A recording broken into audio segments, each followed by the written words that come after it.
اعوذ باللہ من الشیطان الرجیم بسم اللہ الرحمن الرحیم۔ آصف اسلامک ٹی وی کے پیارے دوستو، السلام علیکم ورحمۃ اللہ وبرکاتہ۔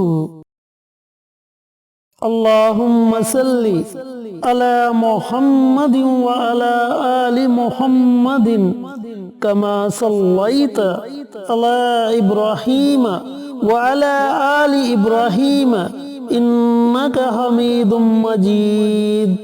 اللہم بارک علی محمد وعلی آل محمد کما بارکت علی ابراہیم وعلی آل ابراہیم انک حمید مجید۔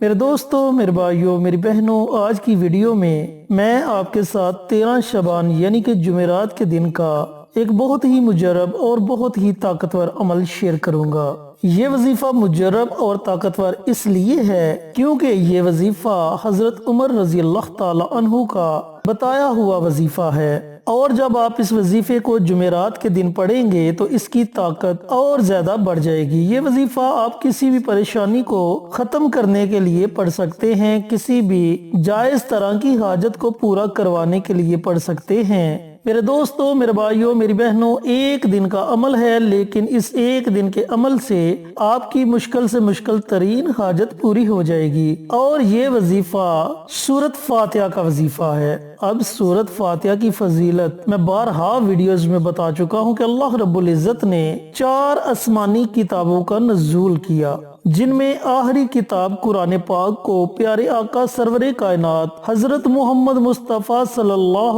علیہ وآلہ وسلم پر اتارا گیا۔ اللہ تعالیٰ نے پہلی 3 کتابوں کا نچوڑ قرآن پاک میں رکھ دیا، اور پورے قرآن پاک کا نچوڑ اللہ رب العزت نے سورۃ فاتحہ میں رکھ دیا۔ اب سورۃ فاتحہ میں اتنی زیادہ فضیلت ہے کہ اگر آپ بیماری سے شفا کے لیے پڑھتے ہیں تو اللہ تعالیٰ آپ کو شفا عطا فرمائے گا۔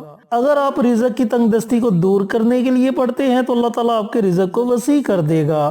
اگر آپ کسی حاجت کے لیے پڑھیں گے تو اللہ تعالیٰ آپ کی حاجت کو پورا فرما دے گا۔ اگر آپ پریشانیوں سے نجات کے لیے پڑھیں گے تو اللہ تعالیٰ آپ کی پریشانیوں کو ختم کر دے گا۔ یہ اتنی مبارک سورت ہے، اور اس سورت کے بہت سے نام ہیں، جیسے ام الکتاب، سورت شفا، سورت فاتحہ، سورت الحمد۔ اس کے علاوہ بھی سورت فاتحہ کے بہت زیادہ نام ہیں۔ تو میرے بھائیوں، میری بہنوں، آپ نے سورت فاتحہ کی ایک آیت مبارکہ ہے ایاک نعبد و ایاک نستعین، اس آیت مبارکہ کا وظیفہ پڑھنا ہے۔ اس سے پہلے چینل پر نئے آنے والے دوستوں سے گزارش ہے کہ چینل کو سبسکرائب کر کے ساتھ گھنٹی کے بٹن کو دبا کر آل نوٹیفیکیشن پر کلک کر دیں، تاکہ میری ہر نئی آنے والی ویڈیوز کی اپڈیٹ آپ تک بر وقت پہنچتی رہے۔ جزاک اللہ۔ میرے بھائیوں، میری بہنوں، 13 شعبان جمعرات کے دن آپ نے یہ عمل، یہ وظیفہ نماز عصر کے بعد پڑھنا ہے۔ اب آپ نے وظیفہ کیسے پڑھنا ہے؟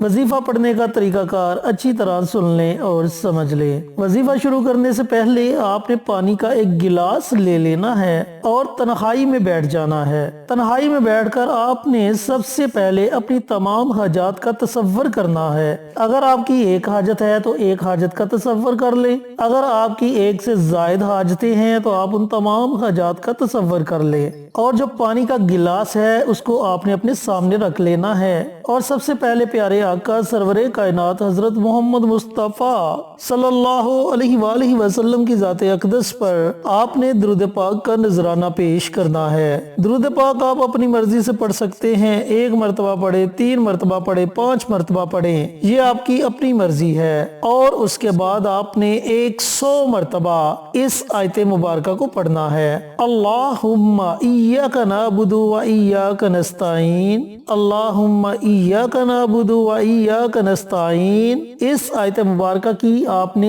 ایک تسبیح یعنی کہ 100 مرتبہ آپ نے اس آیت مبارکہ کو پڑھنا ہے، اور آخر میں آپ نے پھر نبی کریم صلی اللہ علیہ وآلہ وسلم کی ذات اقدس پر درود پاک کا نذرانہ پیش کرنا ہے، اور جو پانی کا گلاس آپ نے اپنے سامنے رکھا ہوگا اس گلاس پر آپ نے دم کر دینا ہے، پھر آپ نے وہ سارا پانی پی لینا ہے۔ پانی پینے کے بعد آپ نے دوبارہ اللہ رب العزت کی بارگاہ میں اپنے ہاتھوں کو اٹھا لینا ہے اور بڑی عاجزی کے ساتھ، بڑی انکساری کے ساتھ اپنی حاجات کے لیے دعا مانگنی ہے۔ انشاءاللہ اس ایک دن کے عمل سے ہی اللہ رب العزت آپ کی بڑی سے بڑی حاجت کو، مشکل سے مشکل حاجت کو پورا فرما دیں گے، اور اگر آپ کسی مشکل میں مبتلا ہیں تو اللہ تعالیٰ آپ کی اس مشکل کو دور فرما دیں گے۔ میرے دوستو، میرے بھائیوں، میری بہنوں، اس عمل کو آپ نے جمعرات کے دن نماز عصر کے بعد پڑھنا ہے۔ بالفرض اگر آپ کسی وجہ سے نماز عصر کے بعد اس عمل کو نہیں پڑھ پاتے تو پھر آپ اس عمل کو شب جمعہ کو پڑھ سکتے ہیں، یعنی کہ جب جمعرات کا دن ختم ہو جائے اس کے بعد جو رات آتی ہے اس رات کو شب جمعہ کہتے ہیں، تو آپ شب جمعہ کو یہ عمل کر سکتے ہیں۔ بہت ہی مجرب اور بہت ہی طاقتور عمل ہے۔ جب آپ عمل کریں گے تو آپ کو اس کے اثرات محسوس ہونا شروع ہو جائیں گے۔ لیکن دوسری بات وہیں جو میں بار بار ہر ویڈیو میں کہتا ہوں کہ عمل شروع کرنے سے پہلے آپ کا یقین کامل ہونا چاہیے۔ جتنا پختہ آپ کا یقین ہوگا اتنی جلدی آپ کو عمل کے پڑھنے کا فائدہ ہوگا۔ تو میرے دوستوں، میرے بھائیوں، میرے بہنوں، اس عمل کو ضرور کریں، صدقہ جاریہ سمجھ کر دوسروں کے ساتھ بھی ضرور شیئر کریں۔ انشاءاللہ پھر کسی نئی ویڈیو کے ساتھ اچھے وظائف کے ساتھ آپ کی خدمت میں حاضر ہوں گے۔ تب تک کے لیے اجازت دیں۔ السلام علیکم ورحمۃ اللہ وبرکاتہ۔